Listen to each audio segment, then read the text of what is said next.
और बोलो सीता जी रोते हुए मिली कि नहीं मिली? थोड़ी देर के लिए माताओं अब आप सावधानी से सुन लो मेरी बात। जीवन में यदि नारी कृत्रिम श्रृंगार करती है तो पति की उपस्थिति में करती है, यह शास्त्र कहता है। यदि कृत्रिम 16 प्रकार का श्रृंगार अगर इस देश की नारी करती है तो शास्त्र कहता है कि वो अपने पति को रिझाने के लिए करती है। इसलिए मैं कहता हूं कि यदि तुम श्रृंगार करती हो तो इस बात का ध्यान रखना कि पति की उपस्थिति होना चाहिए। पति की अनुपस्थिति में श्रृंगार करने की कोई आवश्यकता नहीं है, कोई आवश्यकता नहीं है, क्योंकि श्रृंगार समाज को रिझाने के लिए नहीं, पति को रिझाने के लिए किया जाता है। इसलिए पति की उपस्थिति अनिवार्य है। किशोरी जी ने 14 महीने तक श्रृंगार नहीं किया। ऐसी बात नहीं है कि अयोध्या से निकली तो श्रृंगार ही नहीं किया। एक बार चुन कुसुम सुहाए, निज कर भूषण राम बनाए। बोलो सीताएं पहिराए प्रभु, सादर बैठे फटिक शिला, अति सुंदर। श्रृंगार हुआ कि नहीं हुआ? लेकिन किसकी उपस्थिति में श्रृंगार हुआ? पति की उपस्थिति में श्रृंगार हुआ। लेकिन 14 महीने तक लंका में जब तक रही तब तक एक दिन भी श्रृंगार नहीं। कृष्ण शीस जटायक बैनी और जपत हृदय रघुपति गुणशैनी।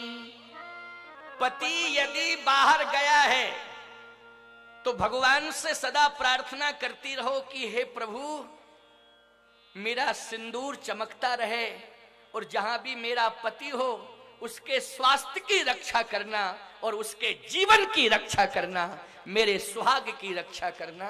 बोलो यही भगवान से वो प्रार्थना करती रहती है कि नहीं? जब तक पति लौट करके नहीं आ जाता है तब तक। और सत्य कहता हूं, आप भारत की परंपरा बता रहा हूं, अब परंपरा बदल गई हो तो मैं क्या कह दूं भाई, तो विडंबनाएं हैं। पति की अनुपस्थिति में जो नारी का तेज होता है, व्यक्तित्व होता है, वो चंद्रमा की तरह चमकता है पति की उपस्थिति में। और यदि पति दूर हो जाता है तो पति की चिंता में वो धीरे धीरे धीरे धीरे अपने जीवन को अनमनस्कता की ओर ले जाती है और सदा पति का चिंतन करते करते, चिंता युक्त चिंतन करते करते पति के आने तक का इंतजार करती रहती है। तो उसके चेहरे की कांति में ईमानदारी से बताओ अंतर दिखाई देता है कि नहीं देता है? अंतर दिखाई देता है। लेकिन सावधानी से सुनना, समझने की कोशिश करना। यदि भारतीय नारी को भले ही किसी भी प्रकार की कहीं कोई खानदान में सुविधा ना मिले, किसी भी प्रकार की कहीं कोई भौतिक संसाधनों की सुविधा ना मिले, तो वो असुविधाओं में जी लेती है, लेकिन अपने पति के चरणों में अपना समर्पण करके अपने जीवन में सतीत्व की शक्ति का अर्जन करती रहती है और सदा उत्कर्ष को प्राप्त होती रहती है, सदा उत्कर्ष को प्राप्त होती रहती है। यह है पति पारायणता की शक्ति, इसको कहते हैं। यह भारत की नारी को सौभाग्य मिला है और अन्य किसी देश की नारी को यह सौभाग्य नहीं मिला है। और एक बात मैं कह रहा हूं, आज विश्राम दिवस की पावन वेला में एक समाधान दिए देता हूं। आज सबसे बड़ी विडंबना है, लोग मुझसे प्रश्न करते हैं कि महाराज जी आज वर्तमान में हम अपनी बेटियों को शिक्षा की क्रांति में अगर आगे ले जाना चाहें तो हमें अपने गांव से, अपनी तहसील से, अपने जिले से, अपने मंडल से अलग भेजना पड़ेगा। बोलो भाई, आपकी बेटी पूना में पढ़ रही है, आपकी बेटी बेंगलोर में पढ़ रही है, आपकी बेटी बॉम्बे में पढ़ रही है, आपकी बेटी राजस्थान कोटा में पढ़ रही है। अगर शिक्षा की क्रांति में आपको दूर भेजना पड़ेगा कि नहीं? क्या यह संभव है कि जहां आपकी बेटी पढ़ रही है वहां माता पिता रह सकते हैं घर छोड़ के? आप कहते हो महाराज जी ऐसी कंडीशन में मैं क्या करूं, क्या शिक्षा से वंचित कर दूं अपनी बेटी को? नहीं नहीं, शिक्षा से वंचित नहीं करना है। बेटी को भी शिक्षाविद बनाओ और बेटे को भी शिक्षाविद बनाओ। श्रम और शिक्षा दोनों का समन्वय होना चाहिए। श्रम भी करो और शिक्षा को भी स्वीकार करो। यह नहीं कि केवल हम श्रमजीवी बने बुद्धिजीवी न बने, और यह भी नहीं है कि हम केवल बुद्धिजीवी बने श्रमजीवी न बने। श्रम और बुद्धि का समावेश होना चाहिए। बहुत बढ़िया चिंतन दे रहा हूं, हाँ बात समझ में आ रही है कि नहीं आ रही है? और समाधान भी कर रहा हूं, बहुत बढ़िया अक्षरशः समाधान दे रहा हूं। अब देखो समाधान कैसे मिलेगा, आपको नोट कर लेना। आपको मेरी बात सदा याद रहेगी कि कोई साधु आया था और अतिरुद्र महायज्ञ में ऐसी बात कह गया था कि आज भी उस बात का आधार मान करके हम अपने परिवार का संचालन कर रहे हैं और मर्यादित संचालन कर रहे हैं। वो कैसे? भगवती सीता अपने देश को छोड़ करके विषम परिस्थिति में गईं, किसी की सहमति से नहीं गईं, एक परिस्थिति जन्य स्थिति में गईं। बोलो गईं कि नहीं गईं? लेकिन जब दूसरे देश में पहुंची, बोलो कोई शस्त्र साथ में लेके गई थी क्या? नहीं। क्या कोई सुरक्षा उनके साथ थी? नहीं। लेकिन 14 महीने अकेली लंका में रह करके पूर्ण सुरक्षित रही कि नहीं रही? निष्कलंकित जीवन रहा कि नहीं रहा? वो एक अलग बात है कि कोई उदाहरण मिल जाता है, कह देता महाराज वो फलाने अयोध्या के किसी ने कह दिया था, वो ऐसा वैसा वैसा। अरे लालू यादव नरेंद्र मोदी को आए बाएं साएं बके तो क्या दोष? उसकी बात पर हम भरोसा करेंगे क्या? उसकी बात पर हम यकीन करेंगे कि लालू यादव ने अगर नरेंद्र मोदी का विरोध कर दिया तो हम माने कि साहब नरेंद्र मोदी लायक नहीं है, हैं? ये ना समझ लोग अगर किसी भी प्रकार की टिप्पणी उज्जवल व्यक्तित्व के ऊपर करते हैं तो समाज को बहिष्कार कर देना चाहिए। ऐसे लोगों का बहिष्कार करना चाहिए। ऐसे लोगों का जो केवल नकारात्मक सोच ही अपनाए हो अपने जीवन में, कभी सकारात्मक जिसका दृष्टिकोण ही न रहा हो, ऐसे लोगों का समर्थन करना सबसे बड़ा पाप होगा।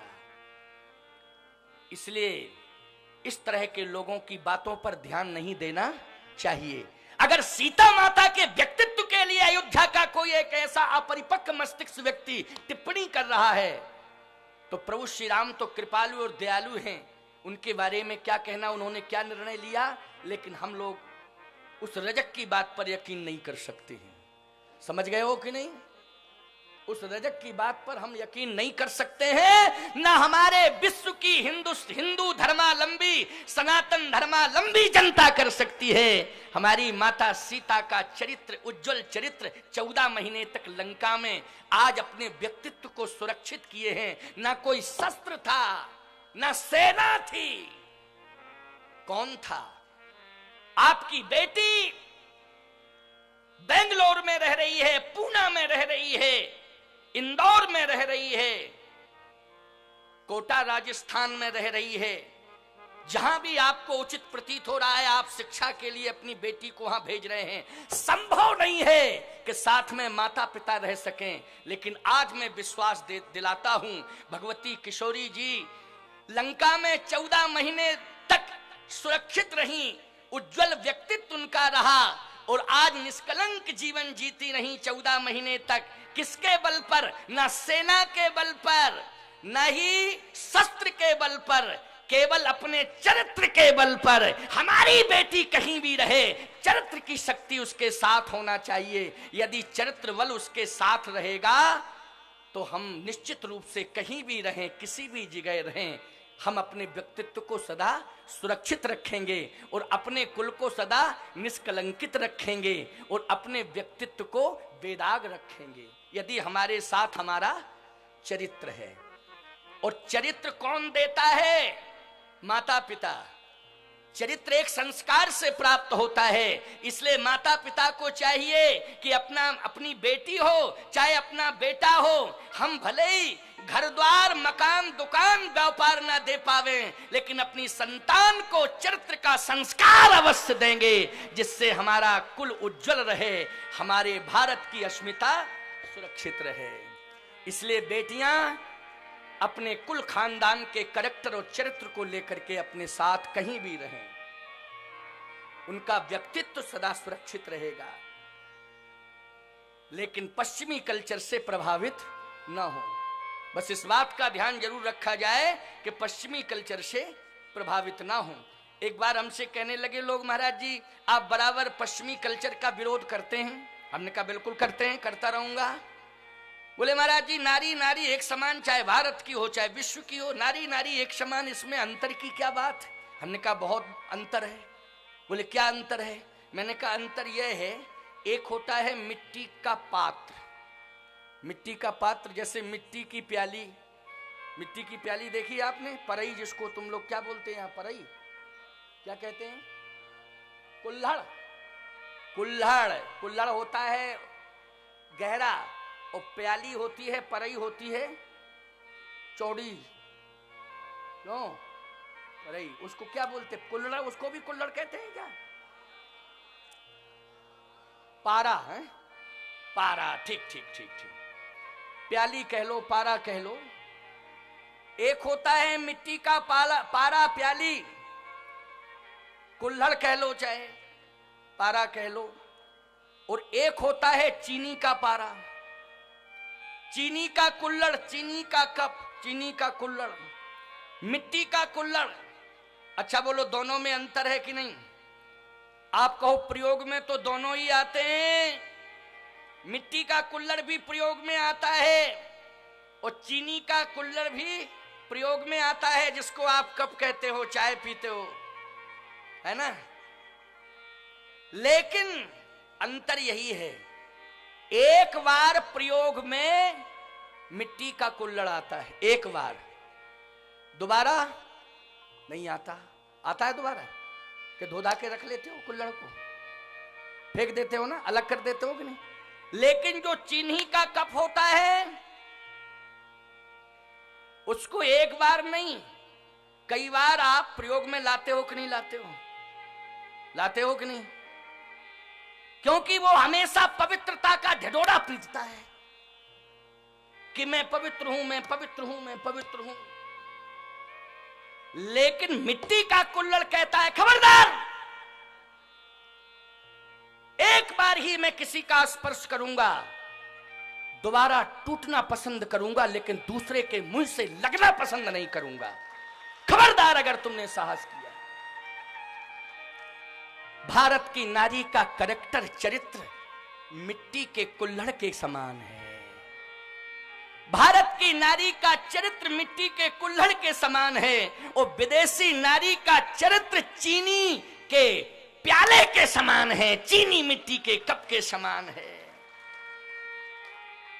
एक बार जिसका वर्ण कर लेती है, मंडप के नीचे एक बार जिसका वर्ण कर लेती है, अग्नि को साक्षी करके जिसका वर्ण कर लेती है, समाज को साक्षी करके जिसका वर्ण कर लेती है, देवताओं को साक्षी करके जिसका वर्ण कर लेती है, पृथ्वी मां को साक्षी करके जिसका वर्ण कर लेती है, अंत तक उसी के चरणों में समर्पित रहती है। मरना पसंद करती है लेकिन दूसरे को स्वीकार करना पसंद नहीं करती है। केवल एक के चरणों में ही उसका समर्पण और उसका मरण दोनों ही होता है। समर्पण भी एक के चरणों में और मरण भी एक के ही चरणों में होता है। इसलिए माताओं, आज मैं इस मंच से आप सबको आशीर्वाद देता हूं कि आपकी मांग का सिंदूर सदा चमकता रहे और आपका पातिव्रत धर्म यज्ञ भगवान की कृपा से सदा सुरक्षित रहे और इस राष्ट्र को संबल देने के लिए आपका ये पातिव्रत धर्म शक्ति की पराकाष्ठा बन करके राष्ट्र को मजबूत करता रहे, मजबूती देता रहे। हमारा यही आप सबके लिए आशीर्वाद है, आप सबके लिए यही मेरा कहना है। तो जीवन में 3 सजावत देश को सती संत और शूर, और 3 लजावत देश को कपटी कायर क्रूर। 3 लजावत देश को कपटी कायर क्रूर। आपको मालूम होना चाहिए 3 ही सजाते हैं ना देश को, संत सती और सूर। हमारे संत जी पधार रहे हैं, देखो स्वामी श्री राम प्रियदास जी महाराज, ये इस समय अयोध्या माझा मंदिर के श्री महंत हैं और बड़े ही भजनानंदी संत हैं। हमारे बहुत पुराने 40 साल पुराने परिचित के संत और बड़े ही संत सेवी, बड़े ही विनम्र, बड़े ही दिव्य महापुरुष पधारे, उनका स्वागत है। और अपने संत मंडली के साथ वो पधार रहे हैं, आए विराजें, उनका स्वागत। तो आज सभी संत पधार रहे हैं। जय हो, जय हो।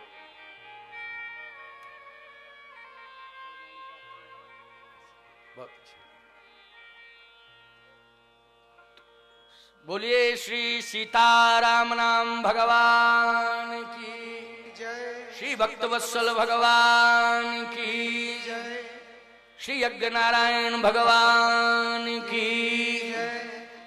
हाँ, तो मन की एकाग्रता, यह है भारतीय नारी के व्यक्तित्व का दिग्दर्शन, जो आज भगवती सीता ने लंका में रहकर 14 महीने की कठिन तपस्या करके आज पूरे विश्व को विश्वस्त कर दिया है। इसलिए ध्यान से सुनना, हनुमान जी ने कहा बस मेरी माँ तो रोती हुई मुझे मिलेगी।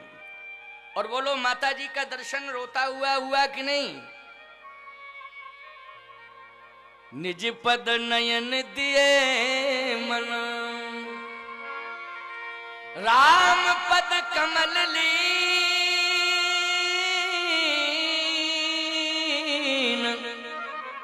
परम दुखी भापवन सुत, देख जान की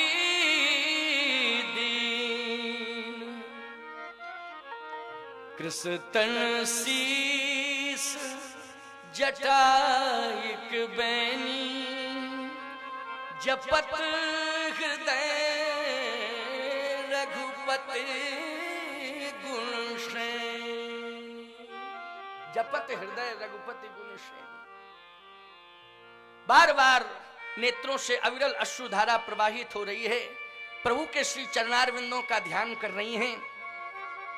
हनुमान जी ने दर्शन किया, प्रणाम किया, परम दुखी हो गए। आप कहोगे महाराज लंका कांड, अरे लंका में पहुंच गए कि नहीं? कांड हुआ कि नहीं? पहुंच तो गए। क्यों, कहां पहुंच गए हैं? जल्दी बोलो। 6 बजे के पहले हेलीकॉप्टर उड़ जाता है समझे कि नहीं?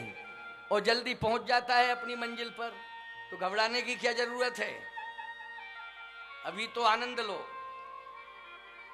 और चिंता मत करना। बहुत बढ़िया विश्राम का जो स्वरूप होगा प्रवचन का, वो बड़ा ही सुंदर, और पूरे 9 दिन का सारांश आपको उत्तरकांड में मिलेगा।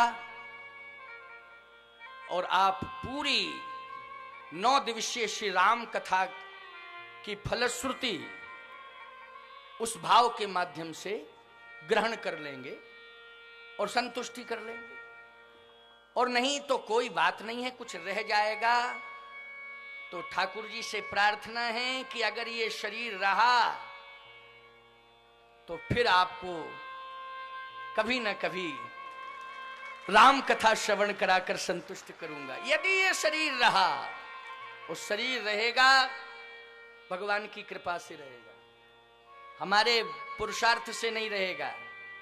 यज्ञ भगवान की कृपा से रहेगा, सदगुरु भगवान की कृपा से रहेगा। श्री सीताराम जी की कृपा से रहेगा, भगवान के भजन के प्रभाव से रहेगा तो सेवा जरूर होगी, सेवा होती ही रहेगी। हमारे स्वामी श्री महामंडलेश्वर यज्ञ सम्राट कनक बिहारी दास जी महाराज की ये कठिन तपस्या की परिणति कि ऐसा सुंदर संयोग जुड़ा कि उन्होंने यहां आने के लिए विवश कर दिया। 2 बार चित्रकूट गए स्वामी श्री कनक बिहारी दास जी महाराज, श्री लखनदास जी और हमारे संत पटेल बाबा, ये 2 बार आश्रम गए, पीछे ही पड़े रहे। मैं दोनों बार नहीं मिला, ये मदन गोपाल दास जो आए हुए हैं आज ही, ये बातचीत करते रहे, संपर्क करते रहे और मैंने कार्यक्रम दे दिया। हाँ, हमारे महामंडलेश्वर स्वामी श्री यज्ञ सम्राट तपस्वी संत श्री कनक बिहारी दास जी महाराज भी पधार गए हैं, जिनका ये विशाल यज्ञ का स्वरूप उनकी तपस्या का परिणाम, और आप उनकी साधना को देख रहे हैं। 4 महीने से मुझे क्या कहना, आपके क्षेत्र में ही उनकी तपस्या, उनकी साधना हो रही थी और आप उनकी साधना को प्रत्यक्ष रूप से देखे। आप दर्शक हैं, इसलिए आपके सामने क्या कहूं मैं। बड़े तपस्वी संत हैं, बड़े ही भजनानंदी हैं, बहुत ही समर्पित हैं हमारे रामानंद संप्रदाय के लिए, और संप्रदाय के लिए उन्होंने अपना जीवन बचपन से ही समर्पित कर दिया। ऐसे महान तपस्वी, उदार गौ विप्र संत सेवी, जिन्होंने गौशाला का संकल्प लिया है। देखो एक बात और आ गई समझ में, बहुत बढ़िया। ये श्री स्वामी कनक बिहारी दास जी महाराज को देख करके ही मुझे स्मरण हो आया। इस भूमि का नाम यद्यपि गमाखर का ये मौजा है। क्यों भाई, गमाखर मौजा होगा, क्यों है ना मौजा, गमाखर का मौजा है ये। लेकिन जिस भूमि पर यज्ञशाला बनी हुई है, जिस भूमि पर चातुर्मास किया है स्वामी श्री कनक बिहारी दास जी महाराज ने, उस भूमि का नाम है गौलोक पठार। क्यों, यही नाम है ना, क्या नाम है? अरे अंजर बंजर खंजर रहा होगा किसी समय उसका नाम कि बंजर भूमि है, लेकिन गौलोक पठार। तो मेरा ये हृदय से समर्थन और मेरा ये कहना है कि उस भूमि पर विशाल गौशाला श्री कनक बिहारी दास जी के नेतृत्व में खुलनी चाहिए। एक विशाल गौशाला होनी चाहिए और आप सबको समर्थन करना पड़ेगा और सहयोग भी करना पड़ेगा।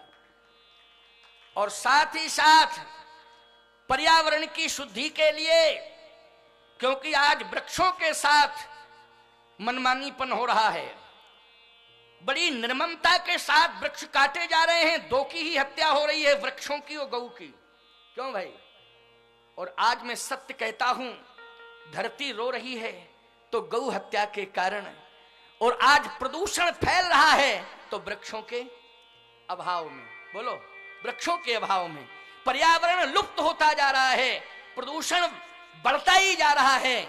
इसलिए गौशाला खुलने से, गौ माता की सेवा होने से निश्चित रूप से केवल आपके जीवन में मात्र यही लाभ नहीं होगा कि हम गौ का दर्शन करेंगे और गौ माता का दर्शन करके अपना कल्याण करेंगे, बल्कि गौ माता की सेवा, दर्शन और उनके संवर्धन से आपकी धरती को परम सुख प्राप्त होगा और आपके धर्म को आधार मिलेगा और आपके जीवन का रक्षण होगा। और साथ ही साथ गौ माता की कृपा से कभी भी आपके इस क्षेत्र में अन्न की कमी नहीं होगी, सदा अन्न की वर्षात होती रहेगी। ये गौ माता की कृपा रहेगी और वृक्षों से सदा पर्यावरण मिलता रहेगा। वृक्षों से क्या मिलेगा? पर्यावरण मिलेगा। तो 1111 कुंडी हैं। कितनी कुंडी हैं? 1111 कुंड वर्तमान में ये जो यज्ञ हो रहा है। मैं कहता हूं जितने यजमान बने हैं वो और उनके जो साथी हों, उनके जो प्रेमी हों और जो क्षेत्र के लोग हों, एक संकल्प ले लें कि एक एक कुंड में एक एक वृक्ष का रोपण करेंगे और परिपोषण करके उनको विशाल रूप देंगे। मेहनत परिश्रम प्रयास करके जल का विसंजन करके उनको परिपुष्ट करेंगे। बोलो ये निर्णय अच्छा रहेगा पर्यावरण के हित के लिए कि नहीं रहेगा? यदि तुम लोगों को मंजूर है तो गौशाला एवं वृक्षारोपण के लिए समर्थन करके हाथ उठाओ। सभी ने हाथ उठा दिया एक स्वर में कि वृक्षारोपण भी होना चाहिए। 1111 वृक्ष एक जगह होंगे। बोलो कितना विशाल स्वरूप होगा। और उसी परिक्षेत्र में गौशाला, तो गौ मां को छाया भी मिलेगी। बोलो मिलेगी कि नहीं मिलेगी? पर्याप्त छाया भी मिलेगी। और गौशाला और ये वृक्षों का दर्शन एक साथ देखने को मिलेगा तो जिंदगी, हमारी जिंदगी में नहीं, पीढ़ी दर पीढ़ी यज्ञ का स्वरूप सदा कायम बना रहेगा। यज्ञ को लोग भूलेंगे नहीं। हमारे मरने के बाद हमारी पीढ़ियां भी यज्ञ को पहचानती रहेंगी। ये पहचान रहेगी।